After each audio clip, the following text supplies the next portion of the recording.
वाक्य को ही आगे पढ़ने जा रहे हैं।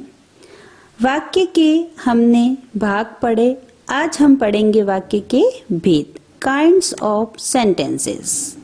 वाक्य के भेद दो आधारों पर हो सकते हैं। पहला है रचना के आधार पर और दूसरा है अर्थ के आधार पर। रचना के आधार पर यानी वाक्य किस तरह से बने हैं। तो रचना के आधार पर भी हम पढ़ेंगे तीन प्रकार के। पहला हो जाएगा सरल वाक्य, दूसरा है संयुक्त वाक्य और तीसरा है मिश्रित वाक्य। सरल वाक्य, सिंपल सेंटेंसेस, जिन वाक्यों में केवल एक ही उद्देश्य और एक ही विधेय होता है उन्हें हम सरल वाक्य कहते हैं।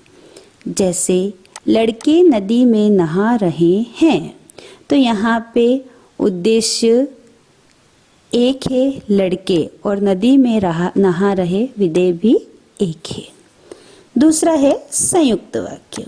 संयुक्त नाम से ही स्पष्ट है, कंपाउंड सेंटेंसेस, जिन वाक्यों में दो या दो से अधिक सरल वाक्य समुच्चय बोधकों के द्वारा आपस में जुड़े होते हैं उन्हें हम संयुक्त वाक्य कहते हैं।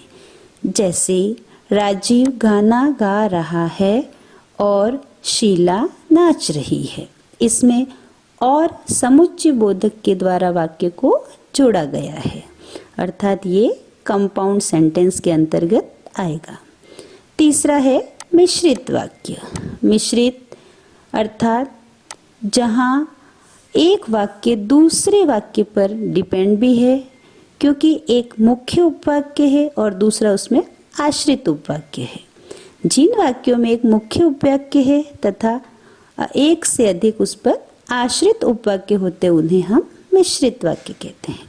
जैसे मैं उस चोर को पहचानता हूँ जिसने मेरी घड़ी चुराई थी, तो मुख्य वाक्य हो गया मैं उस चोर को पहचानता हूँ और आश्रित उपवाक्य हो गया जिसने मेरी घड़ी चुराई।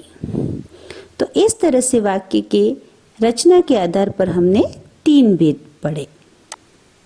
धन्यवाद बच्चों।